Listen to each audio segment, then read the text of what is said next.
Hello बच्चों, एक बार फिर से आपका स्वागत है फिज़िक्स क्लास में। जी हाँ, आज वेक्टर पे वीडियो नंबर 3 अपन बनाने वाले हैं। ठीक है, टॉपिक हमारा कंटिन्यूशन में टाइप्स ऑफ वेक्टर ही चलेगा, क्योंकि अभी हमने जो सेकंड वीडियो लेक्चर था उसमें केवल 5 तरह के वेक्टर्स पढ़े थे। ठीक है, parallel, anti parallel, negative vector, equal vector और लास्ट में ज़ीरो वेक्टर या फिर नल वेक्टर। तो ये 5 तरह के वेक्टर्स मैं आपको लेक्चर नंबर 2 में पढ़ा चुका हूँ। आज लेक्चर नंबर 3 में उससे आगे की अपन बात करेंगे।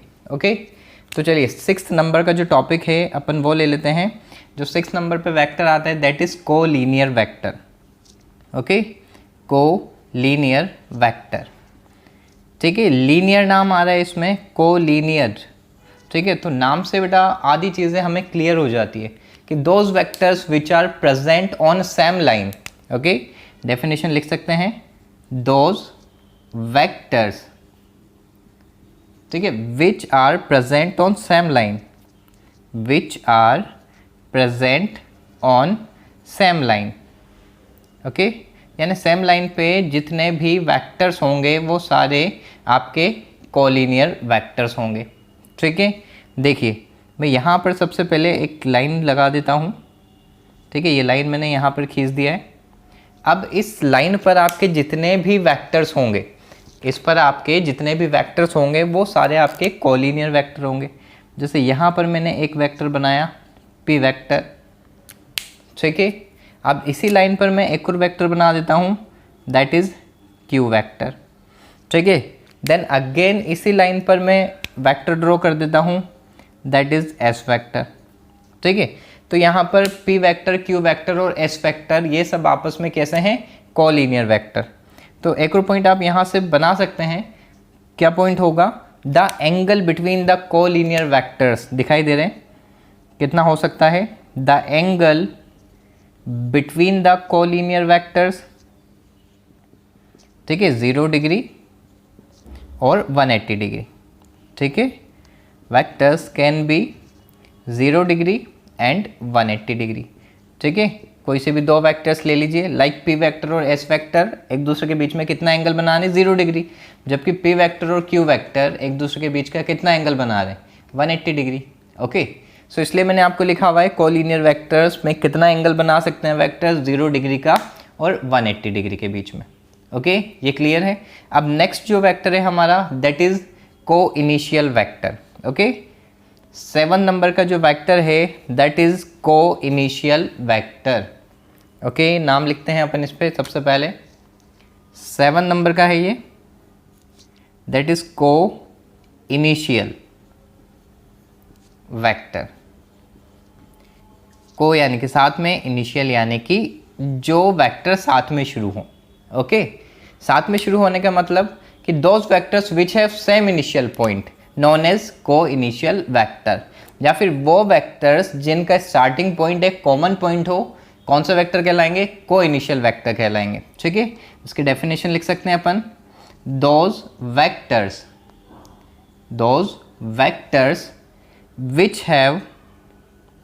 which have same initial point।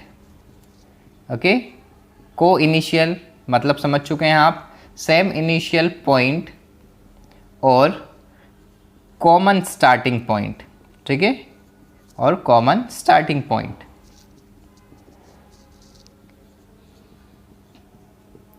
ठीक है, को इनिशियल वेक्टर, को इनिशियल जिनका इनिशियल पॉइंट साथ में हो, को मतलब साथ, इनिशियल यानी कि उनका जो इनिशियल पॉइंट है उससे अपन रिलेट करते हैं। ठीक है, तो कॉमन इनिशियल पॉइंट वाले जितने भी वेक्टर्स होंगे वो को इनिशियल वेक्टर्स आपके कहलाएंगे। ठीक है, देख लीजिए इसका एग्जांपल। जैसे मैं यहाँ पर बनाता हूँ एक पी वेक्टर। ठीक है, एक यहाँ पर आप बना दीजिए क्यू वेक्टर और यहाँ पर मैं बना देता हूँ एस वेक्टर। ठीक है, और यहाँ पॉइंट दे दीजिए ओ। तो देखिए ओ यहाँ पर एक कॉमन पॉइंट है, या फिर मैं कहूँ पी, क्यू और एस वेक्टर का जो स्टार्टिंग पॉइंट है वो कॉमन है। सो कॉमन स्टार्टिंग पॉइंट वाले वेक्टर को इनिशियल वेक्टर। तो यहाँ पर P vector, Q vector and S vector किस तरह से हो जाएंगे, आपके कॉमन इनिशियल वेक्टर्स हो जाएंगे। ठीक है, यानी कि को इनिशियल वेक्टर्स हो जाएंगे। अब इसी से रिलेट होता हुआ एक और पॉइंट मैं आपको बताता हूँ। ठीक है, जैसे को इनिशियल वेक्टर्स होते हैं वैसे ही कॉनकरेंट वेक्टर्स होते हैं। तो बच्चा यहाँ पर थोड़ा सा कंफ्यूज हो जाता है चलिए नेक्स्ट बात करते हैं 8th नंबर का point, that is कॉनकरेंट vectors. Okay, 8th number का वेक्टर है हमारा कॉनकरेंट वेक्टर।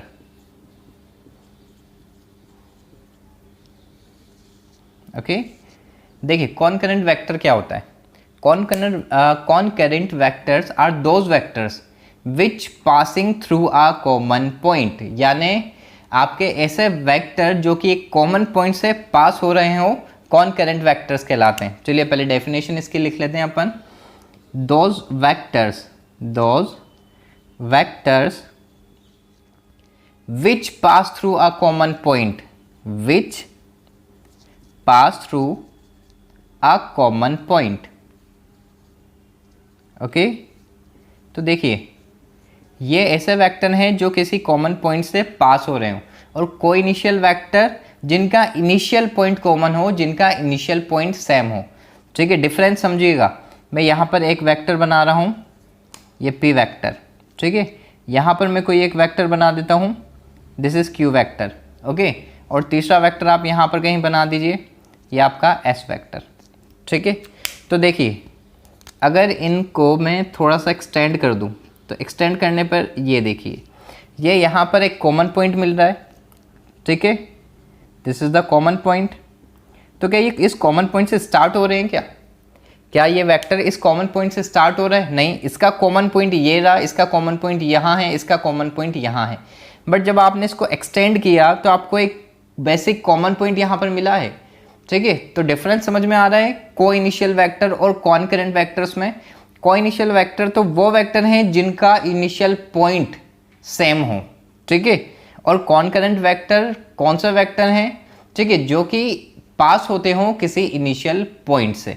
तो ये इनिशियल पॉइंट से पास हो रहे हैं, इनके लिए कॉमन पॉइंट से पास होना ज़रूरी है, और जो आपके को इनिशियल वेक्टर है वो कॉमन पॉइंट से स्टार्ट होना ज़रूरी है। ओके, तो ये आपका 8 नंबर का वेक्टर था, दैट इज कॉनकरेंट वेक्टर। ओके, चलिए नेक्स्ट वेक्टर की अपन बात करते हैं, that is position vector. Position vector को थोड़ा सा ध्यान से पढ़ना है, ये इंपॉर्टेंट वेक्टर है अपने लिए। सो 9 नंबर का वेक्टर है हमारा position vector. Position vector. Okay, अब देखो थोड़ा सा आपको यहाँ पर नाम से भी पता लग गया होगा, पोजीशन वेक्टर। ठीक है, यानी किसी भी पार्टिकल की पोजीशन को डिफाइन करने के लिए, और पोजीशन कैसे डिफाइन करोगे? With respect to origin. मेरी बात को ध्यान से सुनिएगा आप लोग। पोजीशन वेक्टर यानी किसी भी पार्टिकल की पोजीशन को आप डिफाइन कर रहे हो किसी वेक्टर की यूज लेके, किसी वेक्टर की हेल्प से। So such type of vectors known as position vector. और किसी भी पार्टिकल की पोजीशन आप यहाँ पर ओरिजिन के रेस्पेक्ट में डिफाइन करेंगे। ओके, चलिए डेफिनेशन बताता हूँ, उससे आपको ज़्यादा समझ में आएगा।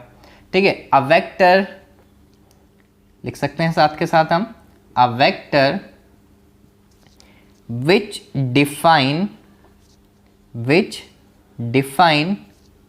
The position, which define the position of a particle। ठीक है, position of a particle with respect to origin, ठीक, नॉन एज पोजीशन वेक्टर। देखिए जो बोला है मैं वही लिख रहा हूं। अब आपको यहां से डेफिनेशन को याद करने की बिल्कुल ज़रूरत नहीं है। तो पोजीशन वेक्टर यानी कोई एक ऐसा वेक्टर होगा जो किसी पार्टिकल की जो पोजीशन है उसको स्पेसिफाइड कर रहा है। पर पोजीशन स्पेसिफाइड किस फॉर्म में कर रहा है? ये ओरिजिन की फॉर्म में कर रहा है। यानी कि पोजीशन को आप डिफाइन कैसे कर रहे हैं? किसी पर्टिकुलर ओरिजिन से। ठीक है, चलिए समझिए इस चीज़ को। मैं यहाँ पर 3 कोऑर्डिनेट्स बना देता हूँ। कौन कौन से कोऑर्डिनेट्स हैं अब आप इनको जानते होंगे। ठीक है, एक्स, वाई एंड जेड, ये 3 कोऑर्डिनेट्स में यहाँ पर मैंने आपके लिए बना दिए। ओके, बीच में मैंने यहाँ पर एक पार्टिकल रख दिया। ओके, अब इस पार्टिकल के जो कोऑर्डिनेट हैं वो मैं बना देता हूँ, दैट इज़ x1, y1 और z1। बात समझ में आ रही है? यहाँ पर एक पार्टिकल रखा हुआ है, सपोज ये पार्टिकल का नाम दे दो आप a। तो यहाँ पर a एक पार्टिकल रखा हुआ है। अब इस पार्टिकल की पोजीशन आपको स्पेसिफाइड करनी है। तो पोजीशन स्पेसिफाइड करने के लिए तो कौन सा वेक्टर यूज होता है, आप लोगों को पता है, पोजीशन वेक्टर। तो यहाँ हम क्या करें, और पोजीशन वेक्टर आप with respect to origin define करते हैं, यानी ओरिजिन से लेकर इस पॉइंट ए तक एक वेक्टर ड्रॉ कर दीजिए, यह वेक्टर आपका पोजीशन वेक्टर हो जाएगा, ठीक है। और पोजीशन वेक्टर को हम आर वेक्टर से रिप्रेजेंट करते हैं, जो पोजीशन वेक्टर है उसको हम आर वेक्टर से रिप्रेजेंट करते हैं, ठीक है। ये आपका ओरिजिन है, 0,0,0 पे ओरिजिन होता है, बताने की कोई ज़रूरत नहीं है, ठीक है। X Y Z are the coordinate of the position of the particles. तो इसके अकॉर्डिंग जो पोजीशन वेक्टर होगा वो पोजीशन वेक्टर आप कैसे लिखोगे, आर वेक्टर इक्वल्स टू यहाँ पर x1 x डायरेक्शन में यानी कि आई कैप, ठीक है, प्लस y1 कौन से डायरेक्शन में, जे कैप, और तीसरा आपका कौन सा आ जाएगा, z डायरेक्शन में पार्टिकल की पोजीशन z1 और k कैप, ठीक है। यहाँ पर हो सकता है आई कैप, जे कैप और के कैप समझने में आपको थोड़ी सी परेशानी हो, तो मैं बता दूं बेटा, ये आई, जे और ये जो के कैप है ये बेसिकली आपका यूनिट वेक्टर को रिप्रेजेंट करता है। और यूनिट वेक्टर बहुत इंपॉर्टेंट वेक्टर है, जिसके लिए मैं स्पेसिफिकली एक अलग से ही पूरा वीडियो बनाने वाला हूँ। यानी कि सारे टाइप्स ऑफ वेक्टर जो हम पढ़ रहे हैं उसके लिए मैं 3 वीडियोज़ बनाऊँगा, जिसमें से 2 वीडियोज़ में आप बाकी के सारे टाइप्स ऑफ वेक्टर पढ़ेंगे, और स्पेसिफिकली एक वीडियो में जो बनाने जा रहा हूँ उसको मैं यूनिट वेक्टर पे बनाऊंगा, ठीक है। तो यहाँ पर आई कैप, जे कैप, के कैप यूनिट डायरेक्शनल वेक्टर कहलाते हैं, ठीक है। आई कैप एक्स डायरेक्शन में, वाई कैप जे डायरेक्शन में और जेड कैप आपका के डायरेक्शन में वेक्टर को रिप्रेजेंट करेगा, ठीक है। के कैप जेड डायरेक्शन में, एक्स डायरेक्शन में आई कैप और वाई डायरेक्शन में जे कैप। तो इस तरह से यहाँ पर आपने ये पोजीशन वेक्टर लिख दिया। ये पोजीशन किसका है, पार्टिकल ए का, तो यहाँ पर आप आर ए लगा सकते हैं। This is the position vector for a particle A. Okay, यहाँ तक क्लियर है बच्चों आपको। चलिए नेक्स्ट वेक्टर की बात करते हैं। नेक्स्ट है 10th नंबर पे पोलर वेक्टर। पोलर वेक्टर, ठीक है। तो पोलर वेक्टर की बहुत सिंपल सी डेफिनेशन है, those vector which have initial और starting point known as polar vector. तो आप कहेंगे कि सर सारे जितने भी वेक्टर्स आपने पढ़ाए हैं सबके पास इनिशियल पॉइंट होता है, यानी सारे वेक्टर्स ही पोलर वेक्टर्स होंगे। चलिए आगे इस चीज़ की बात करते हैं। पहले डेफिनेशन लिख सकते हैं, those vectors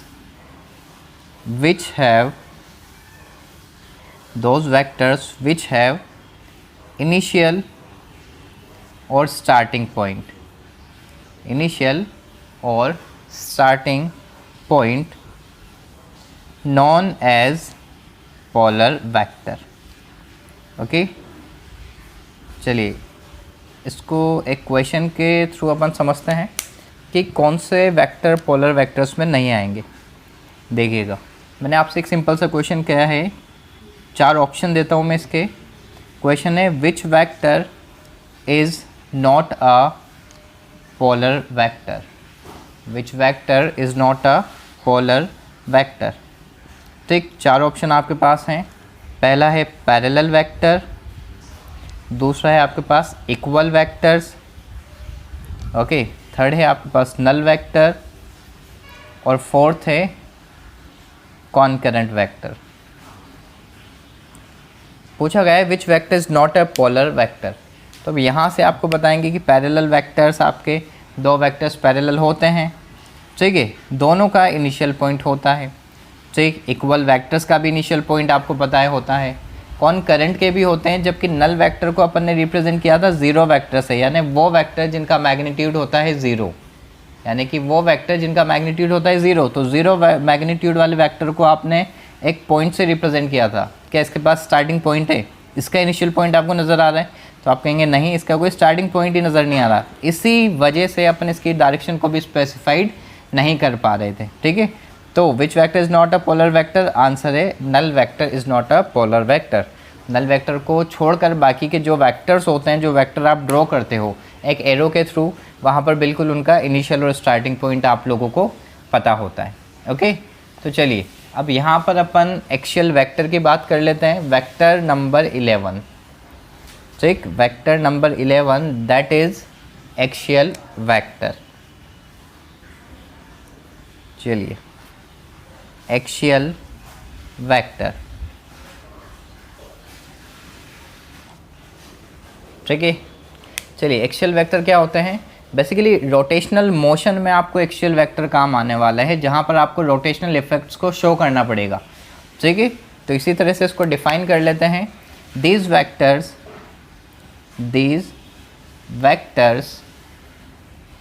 are used in rotational motion. Okay, rotational motion में इस तरह के वेक्टर्स को अपन यूज़ करते हैं, ठीक है, to define the rotational effect. तो जहाँ पे भी रोटेशनल इफेक्ट को आपको रिप्रेजेंट करना होगा वहाँ पर हम एक्सियल वेक्टर को यूज़ करेंगे। और कहाँ इनका यूज़ होता है, इसका एप्लीकेशन कहाँ है? रोटेशनल मोशन वाले चैप्टर में इसका एप्लीकेशन होगा, इनके यूजेस वहीं पे होंगे, ठीक है। सेकंड बात करते हैं कि जो एक्सियल वेक्टर है इसकी डायरेक्शन एक इंपॉर्टेंट पॉइंट होता है। Direction of this vector is always along the axis of rotation. Okay, तो डायरेक्शन इसकी कैसे स्पेसिफाइड करते हैं, पहले मैं आपको वो बताता हूँ। जो डायरेक्शन ऑफ एक्सियल वेक्टर है, direction of axial vector can be predict by right hand thumb rule. यानी ये एक रूल है जिसके थ्रू आप क्या कर सकते हो, पता लगा सकते हो एक्सियल वेक्टर की डायरेक्शन का, ठीक है। वैसे इसकी डायरेक्शन जो होती है एक्सियल वेक्टर की डायरेक्शन, वो अलोंग द एक्सिस ही होगी हमेशा, ठीक। तो ये पॉइंट भी आप लिख सकते हैं। The direction of axial vector is always along the axis of rotation। इसका मतलब समझिए अब आप। दो पॉइंट्स मैंने यहाँ पर आपको लिखवाए। एक तो जो डायरेक्शन एक्सियल वेक्टर का वो राइट हैंड थंब रूल से पता किया जा सकता है, और जो डायरेक्शन होती है एक्सियल वेक्टर की वो हमेशा along the axis of rotation होगी, ठीक है। तो इनका मतलब समझते हैं। यानी एक और अपन यहाँ पर सब टॉपिक ऐड कर लेते हैं छोटा सा एक्सियल वेक्टर के अंदर ही, that direction of axial vector. चलिए, इसकी डायरेक्शन को कैसे स्पेसिफाइड करेंगे अब अपन लोग, देखिएगा। डायरेक्शन ऑफ एक्सियल वेक्टर, तो राइट हैंड थंब रूल क्या कहता है? राइट हैंड थंब रूल कहता है कि अगर आपका रोटेशन इस तरह से हो रहा है, देखिए ये रोटेशन आपका मैंने यहाँ पर बना दिया। अगर रोटेशन का डायरेक्शन मैंने बताया है इस तरह से, ये देखिए, ठीक है, ये रोटेशन का डायरेक्शन है। तो अब देखिए, अगर मैं राइट हैंड थंब रूल को यहाँ पर यूज़ करता हूँ, तो सबसे पहले आप हाथ को ऐसे रखिए। अब जो आपकी फिंगर कर्ल हो रही है जिस डायरेक्शन में, देखिएगा जिस डायरेक्शन में आपकी फिंगर कर्ल्स हो रही है वो डायरेक्शन तो देखिए रोटेशन की डायरेक्शन है, और एक्सियल वेक्टर की डायरेक्शन क्या होगी? ये जो थंब की डायरेक्शन यहाँ पर रिप्रेजेंट हो रही है। आई बात समझ में?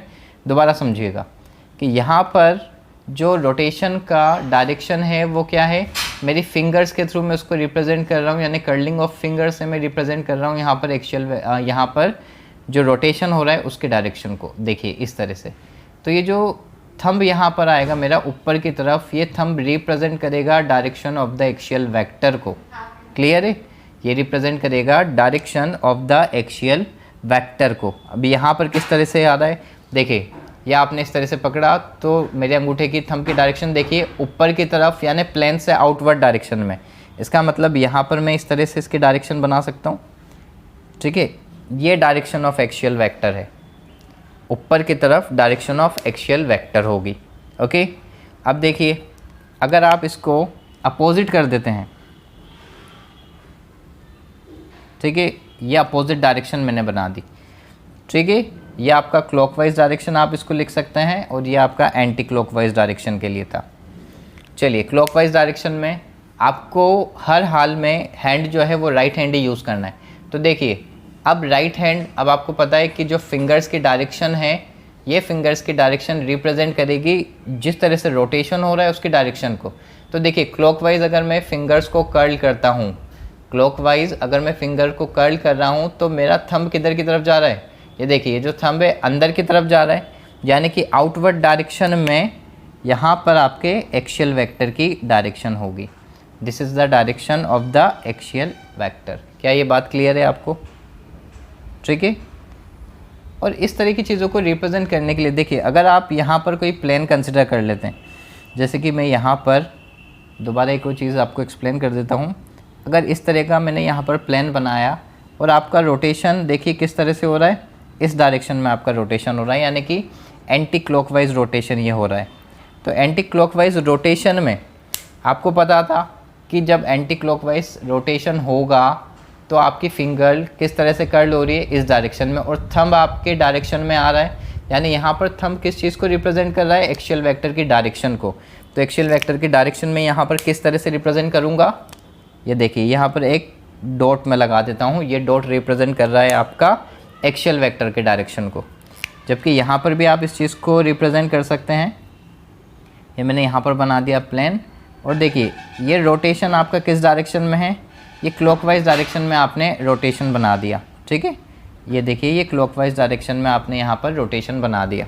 तो क्लॉकवाइज डायरेक्शन में रोटेशन है तो आपको पता है कि जो आपका थंब है इस तरह से अगर आपका रोटेशन है क्लॉकवाइज डायरेक्शन में, तो थंब की डायरेक्शन इनटू द प्लेन है, तो इनटू द प्लेन होगी।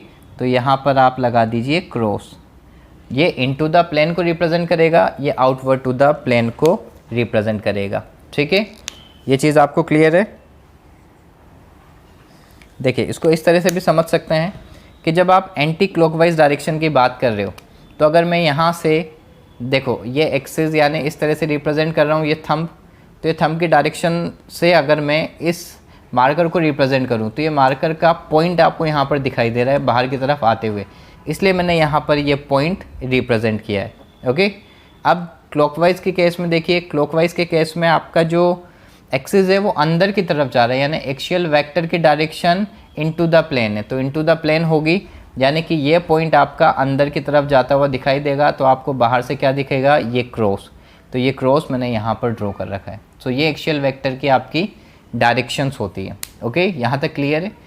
अब ये अपन ने पूरे 11 तरह के वेक्टर्स यहाँ पर पढ़ चुके हैं, बट अभी भी एक सबसे मोस्ट इंपॉर्टेंट वेक्टर बाकी रह गया, दैट इज़ यूनिट वेक्टर। तो यूनिट वेक्टर को मैं पूरा कवर करूँगा नेक्स्ट वीडियो लेक्चर में। ओके, नेक्स्ट वीडियो लेक्चर में अपन उस पर बेस्ड क्वेश्चंस भी करेंगे, तो इसलिए उसके लिए स्पेसिफिकली मैंने जो है एक अलग से ही वीडियो बनाया। Okay, thank you.